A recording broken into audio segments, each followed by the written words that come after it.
Cerita berlanjut, tidak jauh di balik kekosongan antar bintang, binatang guntur terbaring di tanah. Tubuhnya masih gemetar hebat, matanya memancarkan keraguan saat menatap arah kemana Wang Lin baru saja lenyap. Namun akhirnya ia menghela nafas berat dan memilih mengikuti. Dalam kehampaan luas tak terbatas, Wang Lin melayang tenang, rambut hitamnya berkibar tanpa angin. Sorot matanya dingin, sepi, seolah menatap seluruh semesta dengan pemahaman yang membuat segalanya tampak tak berarti.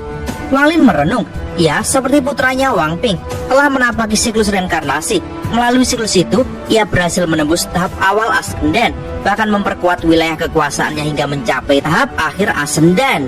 Tapi kini, meski potensi sudah ada, energi asalnya telah habis. Ia hanya bisa mengandalkan giok surgawi untuk memulihkan diri dan untuk benar-benar menjadi Ascendant tahap akhir. Jika aku bertarung melawan kultivator Yin ilusi, aku mungkin bisa menang, tapi itu akan melahap semua energi asalku yang sudah menipis. Dan kalau melawan wujud nyata yang aku hanya bisa kabur, gumamnya. Ia tahu batasnya. Perbedaan langkah pertama dan kedua Ascendant adalah jurang yang hampir tak terjembatani. Tanpa energi asal, kekuatan tingkat akhir pun sia-sia. Tapi tak ada waktu untuk putus asa. Matanya berkilat tegas, ia butuh giok surgawi, ia butuh kekuatan. Wang Lin menampar tas penyimpanannya. Kompas bintang meluncur keluar dan bersinar terang. Ia duduk di atasnya, tubuhnya dilingkupi cahaya perak yang melesat seperti anak panah melintasi bintang-bintang. Di belakangnya, binatang guntur mengeluarkan raungan halus, lalu berubah menjadi kilatan petir yang memburu Wang Lin dari jarak aman. Wang Lin mengabaikannya. Ia melesat dengan kecepatan penuh menuju lokasi di mana boneka penjaga langit dan pertapa guntur tengah bertarung. Kilatan perak menembus ruang. Semakin dekat, ia mendengar suara ledakan yang mengguncang kehampaan. Di kejauhan, pertapa guntur tampak putus asa. Di tangannya, sambaran petir berkelip liar, tapi tubuhnya terus terdorong mundur, terdesak oleh boneka surgawi yang tak kenal lelah. Di samping mereka, binatang guntur lain dengan segel ketiga terbuka penuh, mengaum membabi buta. Kilatan petir menyala ganas dari tanduknya, memaksa pertapa guntur untuk terus menghindar dengan wajah pucat. Melihat Wang Lin mendekat dengan kilau perak yang memekik bintang, mata pertapa guntur dipenuhi keputusasaan. Ia telah membakar hampir semua energi asalnya. Kalau dipaksa lagi, ia harus membayar dengan turunnya kultivasi dan selamanya gagal menembus wujud nyata yang... Dia ketakutan, terutama pada Wang Lin yang dulu memperlihatkan dua sinar energi pedang yang menakutkan. Wang Lin menatapnya dingin. Ia sudah memutuskan pertapa guntur tidak boleh dibiarkan kabur. Jika dia lolos, kuil surgawi guntur pasti akan memburu Wang Lin tanpa henti. Dengan satu tamparan ke tas penyimpanannya, 7 pedang terbang ke udara, membentuk formasi pedang 7 bintang.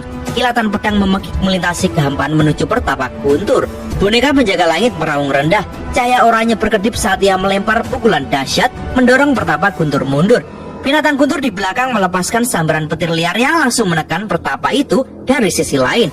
Pertapa guntur makin terdesak. Di sepanjang perjalanan, dia sudah kehabisan cara untuk kabur. Tanpa binatang guntur dia memang bisa teleportasi antar bintang, tapi kecepatannya kalah jauh.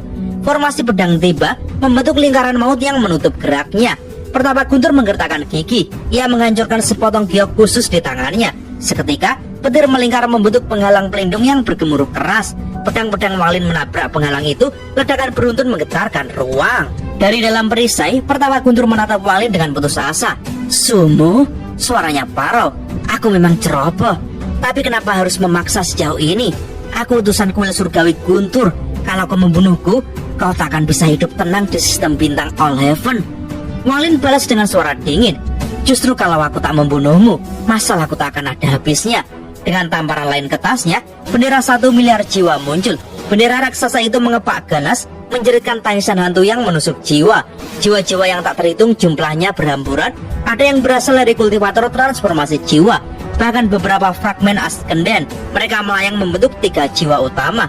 Kilin hitam dengan tatapan buas, raksasa hitam setinggi 30 kaki yang auranya menindas, jarum hitam nyaris tak terlihat, menakutkan karena sifatnya yang mematikan dan sulit dilacak. Wang Lin hanya berkata satu kata, bunuh. 3 jiwa itu menyerbu penghalang, bergabung dengan serangan boneka penjaga langit, binatang guntur, dan formasi pedang. Pertapa guntur panik, matanya merah. Ia tahu perisainya tak akan lama bertahan. Sumu, jangan paksa aku. Kami semua utusan kuil surgawi guntur punya mantra penyelamat hidup. Aku rela mati kalau dipaksa, tapi aku tak akan pergi sendirian. Dia mengerang getir. Mantra itu memang bisa digunakan, tapi saat ini dia hampir kehabisan energi asal. Mengaktifkannya berarti membayar dengan hidupnya. Namun dia juga tahu, bahkan kalau berhasil menyerang balik, dia tidak yakin bisa membunuh Wang Lin. Dua sinar energi pedang itu membuatnya ciut. Wang Lin menatap tenang. Kaulah yang memaksa, balasnya dingin. Pertapa Guntur berteriak dengan putus asa. Apa yang kau mau? Apa syaratmu agar aku bisa pergi? Wang Lin terdiam sejenak, suaranya kemudian terdengar mantap. Akui aku sebagai tuanmu, biarkan aku menanam jejak pada jiwamu. Pertapa Guntur menimbang cepat. Di luar, penghalang sudah bergetar nyaris runtuh. Dengan gigi gemeretak ia mengangguk. Baik, aku setuju. Namun di hatinya ia mencibir. Begitu aku pulih, aku akan melarikan diri dan melapor pada kuil. Orang ini pasti akan diburu sampai mati. Wang Lin mengangkat tangan, buka penghalang. Pertapa Guntur menunda sekejap, tapi dia tahu tak ada pilihan. Dia mengibaskan tangan dan penghalang petir runtuh.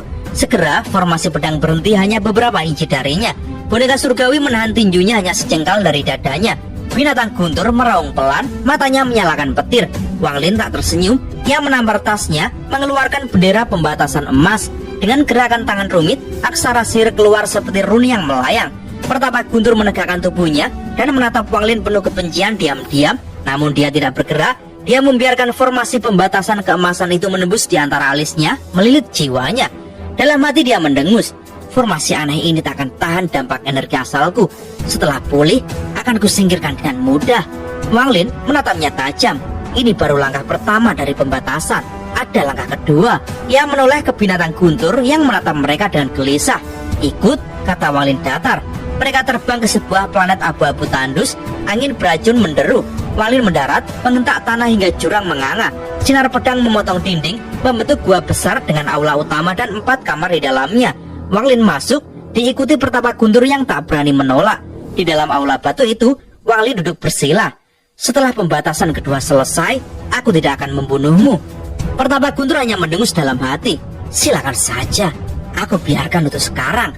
Wang Lin membentuk segel dengan tangan, memuntahkan simbol energi asal yang menyelubungi Pertapa Guntur. Awalnya dia diam, tapi Wang Lin tahu dia tidak akan tunduk dengan mudah. Mendadak Wang Lin menampar tasnya dan mengeluarkan cambuk jiwa. Cambuk itu meledak dengan petir hitam saat diayunkan. Cas! Suara cambuk menampar tubuh Pertapa Guntur. Belum sempat ia berteriak, 6 cambukan beruntun mendarat membuat tubuhnya menggigil hebat. Jiwa asalnya terlempar keluar, menatap Wang Lin dengan kebencian bercampur ketakutan. Tapi saat itu, boneka surgawi maju. Binatang Guntur meraung dan ketiga jiwa utama melayang menatap mengancam. Formasi pedang 7 bintang menyatu menjadi satu dan menebas, menahan jiwa asalnya di udara. Jaring pembatasan emas Wang Lin menjerat erat jiwa asal Pertapa Guntur. Wajah Wang Lin tetap dingin, tatapannya menembus jauh ke dalam jiwanya. Pertapa Guntur akhirnya sadar, kali ini dia tidak bisa melawan. Dia sudah menjadi tawanan sepenuhnya. Suara geram bergema di dalam gua gelap. Pertapa Guntur berteriak putus asa. Sumu, kau tidak menepati janji. Namun Wang Lin hanya menatapnya dengan mata setenang lautan beku. Pertapa Guntur saat itu sudah sekarat. Tubuhnya compang-camping, nafasnya lemah. Jika ingin hidup, dia tak punya pilihan selain tunduk pada syarat Wang Lin. Bagi Wang Lin, ini adalah kesempatan emas untuk menyempurnakan penjaga surga. Tapi untuk itu, ada satu syarat mutlak. Orang yang akan dimurnikan harus rela. Wang Lin berkata pelan, tapi suaranya terdengar seperti putusan takdir. Aku akan menepati janjiku. Tapi langkah kedua ini tak akan berhasil kalau kau tak mau. Untuk mencegahmu berbuat macam-macam, aku perlu memaksa jiwa asalmu keluar. Tangan Wang Lin terangkat. Seketika, penjaga surga dan binatang Guntur mengurung Pertapa Guntur, siaga untuk mencapik siapa saja yang melawan. Tanpa memberi kesempatan melawan, Wang Lin meraih tubuh Pertapa Guntur, merampas tas penyimpanannya, lalu menyemburkan seteguk energi asal yang menyegel tubuh lemah itu.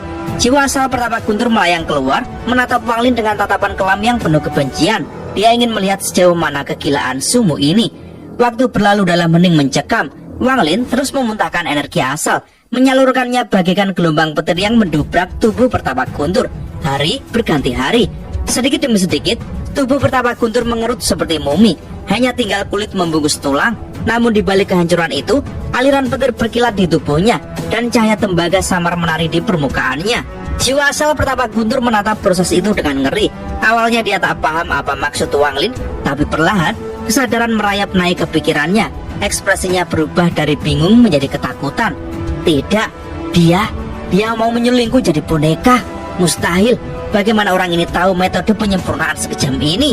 Wang Lin membuka matanya, menatap tubuh yang kini tinggal kerangka bercahaya tembaga.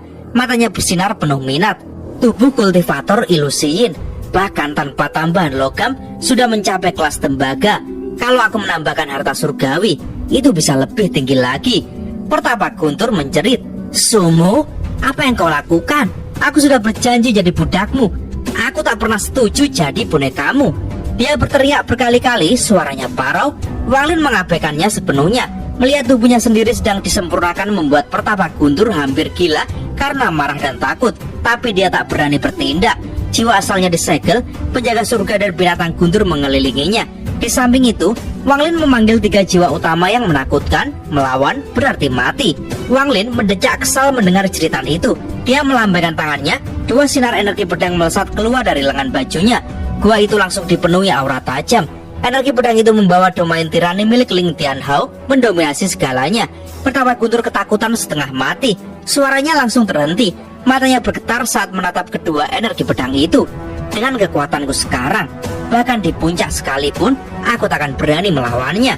Begitu suasana kembali sunyi, akal ilahi Wanglin meluas ke seluruh planet. Setelah beberapa saat merenung, dia mengangkat tangan kanannya. Bumi bergoncang, langit di luar gua bergetar dan retak, membentuk sungai bawah tanah raksasa yang muncul di udara. Wanglin berseru keras. Sungai bawah laut, serat. Sungai itu menyedot kekuatan bumi. Getaran meluas sebagai gempa. Batuan dan biji logam dari dalam planet tersedot keluar, berterbangan seperti hujan logam, masuk ke sungai itu satu persatu. Proses ini berlangsung lama. Planet seolah hendak runtuh. Sebelum akhirnya berhenti berguncang, sungai itu mengendapkan 3 bola cairan logam emas seukuran kepalan tangan. Ketiganya melayang perlahan ke arah Wanglin. Dia menangkap 1 bola cairan emas dan menekannya ke dahi Pertapa Guntur. Sembari itu, dia kembali menyemburkan energi asal. Ketika bola ketiga terserap seluruhnya ke dalam tubuh Pertapa Guntur, cahaya tembaga pada kulitnya lenyap, berganti cahaya perak yang berkilauan. Wanglin menghela napas lega. Kelas perak. Tatapannya beralih ke jiwa asal Pertapa Guntur yang terdiam ketakutan. Wanglin bersuara datar seolah sedang mendikte kontrak. Jadilah bonekaku selama 3000 tahun. Setelah itu, kau bebas. Jiwa asal Pertapa Guntur bergetar, dia merenung dalam. Wanglin menambahkan pelan tapi dengan nada mematikan. Bahkan jika kau punya mantra penyelamat jiwa, kecepatannya tak akan mengalahkan 2 sinar energi pedangku. Pertapa Guntur sadar hanya ada 2 pilihan, melawan dan mati tanpa sempat melarikan jiwa asalnya, atau menerima tawaran Wanglin, kehilangan kebebasan selama 3000 tahun demi 1 peluang hidup. Tatapannya beralih pada tubuh boneka yang kini berdiri kaku, tapi memancarkan aura mematikan. Dia bisa merasakan betapa kuat tubuh itu, bahkan mampu menahan harta magis dalam pertempuran. Setidaknya dia tak akan hancur sia-sia. Sementara itu, jauh di planet Yunxia, kabut tebal menutupi permukaan planet. Aura kematian memenuhi angkasa. Para kultivator yang lewat memilih menghindar sejauh mungkin. Planet Yunxia, tempat kuburan hidup di sistem bintang All-Heaven. Jarang sekali ada yang keluar hidup-hidup. Tiba-tiba kabut bergulak liar, seperti ada monster raksasa yang ingin menerobos keluar. Di antara pusaran kabut itu, sosok kurus berpakaian compang-camping muncul dengan nafas terengah, matanya liar, wajahnya pucat. Keserakahan, itu nama orang ini. Untuk pertama kalinya dalam lebih dari 70 tahun, dia berhasil menerobos kabut sejauh ini. Kini percobaannya yang ke-8. Di matanya ada binar kegembiraan campur kegilaan. Akhirnya, aku bisa keluar. Namun tepat saat kakinya hampir menjejak kebebasan, sebuah tentakel panjang dan hitam melesat dari dalam planet, bergerak lebih cepat dari pikiran. Ia membelit tubuh keserakaan dan menariknya kembali ke neraka kabut. Dia menjerit putus asa. Aku sudah seumur hidup memburu harta, dan akhirnya mati seperti ini.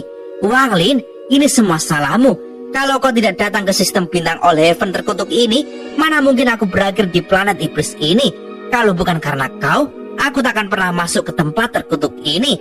Suara jeritannya tenggelam dalam kabut tebal yang kembali diam. 6 bulan kemudian, dentuman keras mengguncang planet terpencil. Debu tebal membumbung ke langit, membuat segalanya redup seperti kabut.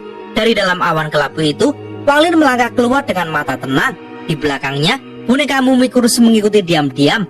Petir membara di kepalan tangannya, hasil eksperimen Wanglin yang setengah gagal. Pertapa Guntur akhirnya menyerah, tapi Wanglin menyadari betapa sulit menciptakan penjaga surga. Bahkan dengan binatang guntur dari kuil surgawi guntur, ia tetap gagal membuat penjaga surga kelas menengah. Penjaga surga tingkat rendah setara kultivator puncak langkah pertama. Dengan hantu surgawi, aku naikkan hingga yin ilusi, tapi kali ini gagal lagi. Wanglin menarik nafas. Semua di dunia ini tak selalu berjalan sesuai rencana. Ia menenangkan pikirannya, meski gagal, ia masih mendapat sesuatu. Jiwa asal Pertapa Guntur hilang dan melebur ke tubuh boneka. Binatang guntur pun hancur dan menyatu. Hasilnya, boneka kelas perak puncak sangat kuat secara fisik, tapi hampir tak bisa dikendalikan. Hanya bisa gerakan sederhana lewat indera ilahi. Kontrol penuh butuh jiwa asalku, meninggalkan tubuh. Bahkan kalau bisa, sisa jiwa pertapa guntur akan menolak. Ia menatap boneka itu sejenak lalu memasukkannya ke tas. Di dalam gua, Wang Lin duduk bersila. Penjaga surga berdiri di pintu. Binatang guntur terbaring dengan segel ketiganya dilepas. Dua sinar energi pedang Ling Tianhao melayang di udara, memancarkan aura tajam. Binatang guntur kini berubah. Tubuhnya 3 kali lebih besar. Tanduk piranya berkilau emas. Selama 6 bulan terakhir ia jadi lebih pintar, bahkan menolak masuk ke tas penyimpanan. Saat Wang Lin menatapnya, binatang guntur hanya mendengus lalu melesat hilang bagai kilat. Wang Lin tersenyum masam. Kalau dia tak mau masuk, biarlah. Ia menyimpan 2 pedang energi ke dalam tubuh. Penjaga surga tetap berjaga di pintu. Wang Lin lalu mengeluarkan tas milik pertapa guntur. Banyak isinya, tapi hanya 4 hal yang menarik. Yang pertama yaitu batu giok guntur. Di dalamnya ada 2 mantra. Tungku menjadi dunia. Membentuk tungku pemurnian dunia hanya bisa dipakai di tahap yin ilusi. Yang berikutnya yaitu mantra asal petir gaib. Fragmen mantra surgawi kelas rendah menyerap petir surgawi dan memadatkannya menjadi energi asal. Ini rahasia kekuatan kuil surgawi guntur. Dengan jiwaku yang menguasai petir, aku bisa menggunakannya. Yang kedua yaitu pedang petir. Bukan logam biasa, sepenuhnya terbuat dari petir murni. Pernah ia lihat digunakan melawan penjaga surga, sangat kuat. Wang Lin menyimpannya dengan puas. Yang ketiga yaitu batu perak petir, berisi kilat murni. Saat Wang Lin menyentuhnya, sambaran petir menembus tubuhnya. Jiwa asalnya melahapnya dengan mudah. Energi asal murni mengalir perlahan. Sangat berharga, tapi aku simpan dulu. Yang keempat yaitu giok langit, benda multifungsi yang sudah dikenal Wang Lin. Wang Lin menutup tas dengan tatapan mantap. Meski gagal menciptakan penjaga surga kelas menengah, ia memperoleh mantra petir surgawi. Binatang guntur yang makin cerdas dan pemahaman mendalam tentang pemurnian tubuh. Ia menegakkan badan, menatap langit kelam planet kosong itu. Saatnya naik ke tahap berikutnya. Jumlah giok langit di dalam tas pertapa guntur membuat Wang Lin tertegun. Jumlahnya menakutkan. Bahkan klan-klan besar pun tak sanggup menandingi kekayaan ini. Hanya seorang utusan kuil surgawi guntur yang bisa membawa begitu banyak giok langit, pikir Wang Lin. Tapi tidak ada rasa senang di matanya, hanya keterkejutan yang dalam. Ia menatap tumpukan giok itu lama sekali, matanya berkilat dingin. Kuil surgawi guntur, gumamnya perlahan. Menarik nafas dalam-dalam, Wang Lin berkelebat ke dalam gua, diikuti penjaga surganya. Tak lama kemudian, tubuh Wang Lin melayang tinggi di langit timur planet itu. Ia melambaikan tangan, suara gemuruh mengguncang udara. Dalam sekejap, area seluas 5.000 km diratakan bagai cermin. Batu-batu pecah jadi debu, berkabut putih tertiup angin. Wang Lin mendarat di tengah, ia menampar tas penyimpanan. Ratusan giok surgawi berterbangan keluar, jatuh mengelilingnya bagai benteng kristal. Bendera 1 miliar jiwa melesat, melepaskan 3 jiwa utama yang segera meronda. Penjaga surga terbang tinggi, matanya waspada, segala yang mendekat akan mati. Setelah memeriksa, Wang Lin duduk bersila, tangannya membentuk segel, matanya terpejam. Suara angin spiritual surgawi meraung keras, badai energi tak kasat mata terbentuk, tersedot ke tubuh Wang Lin tanpa henti. Giok surgawi di tanah hancur berkeping-keping, lalu dari tasnya mengalir lagi giok baru. Siklus penyerapan ini terus berulang, menumpuk kekuatan di dalam Wang Lin. Jauh di sistem bintang aliansi, ada sebuah planet sepi yang ditinggalkan, kecil, bahkan lebih kecil dari planet Vermilion, sunyi, mati. Tiba-tiba, 3 cahaya pedang melesat melintasi angkasa. Di depan, seorang wanita berbaju katun ungu muda melayang anggun. Bibirnya berias warna plum tipis, matanya bening seperti bintang. Aroma samar menebar setiap langkahnya. Di dahinya, cakram-cakram kupu-kupu berpendar memperindah keanggunannya. Wang Lin pasti mengenalnya. Wanita ini adalah Zixin yang pernah melahap Qian Feng lalu diusir dari planet 5 elemen.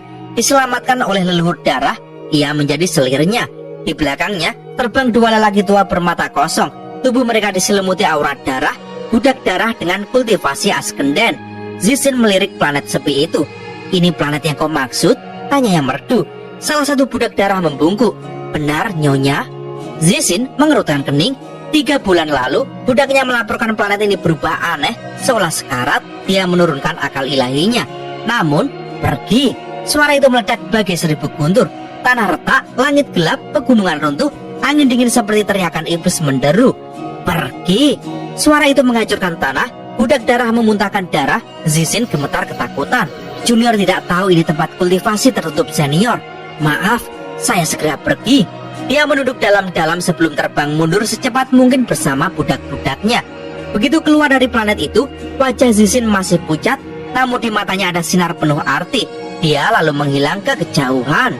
Di bawah sana, planet itu menggeliat, bergemuruh semakin keras, hingga akhirnya seluruh permukaannya pecah seperti kaca retak. Dalam sekejap, planet itu runtuh menjadi debu kosmik, dan di tengah kehancuran itu berdiri sosok mengerikan.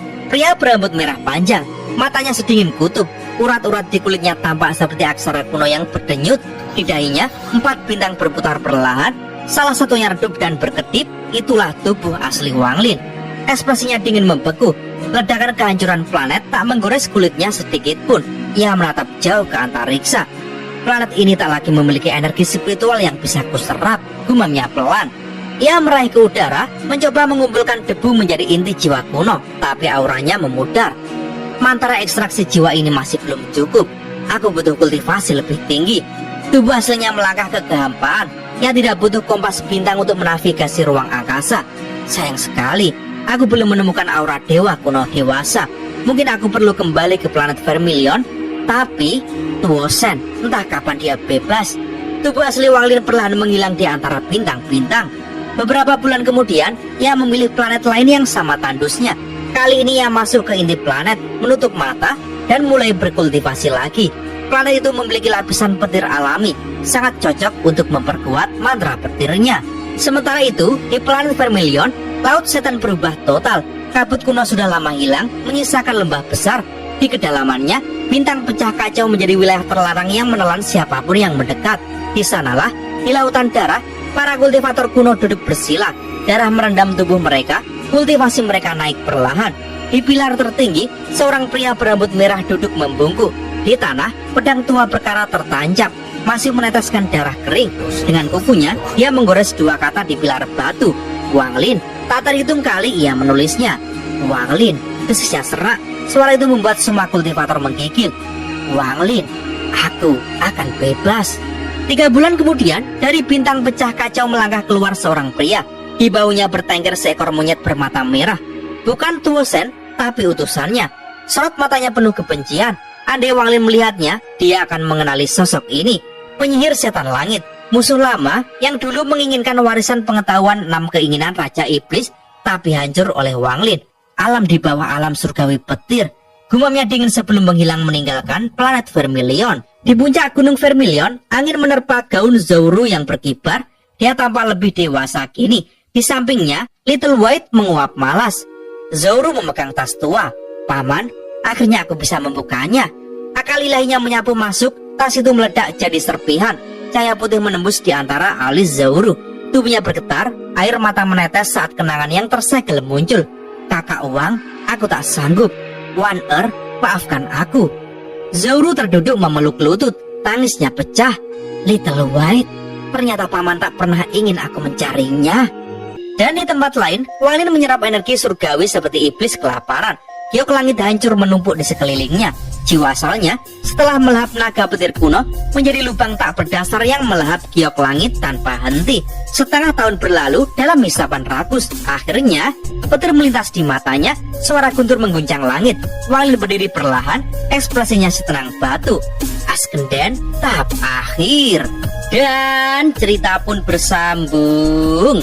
Oke teman-teman, terima kasih sudah nyimak alur cerita kali ini sampai habis. Semoga teman-teman terhibur. Kurang lebihnya mohon maaf ya. Yang namanya spoiler pastinya ada yang meleset soal detail cerita dan episodenya ya. Oke, jangan lupa terus dukung channel ini agar terus berkembang. Dan sampai jumpa di episode selanjutnya. Bye-bye.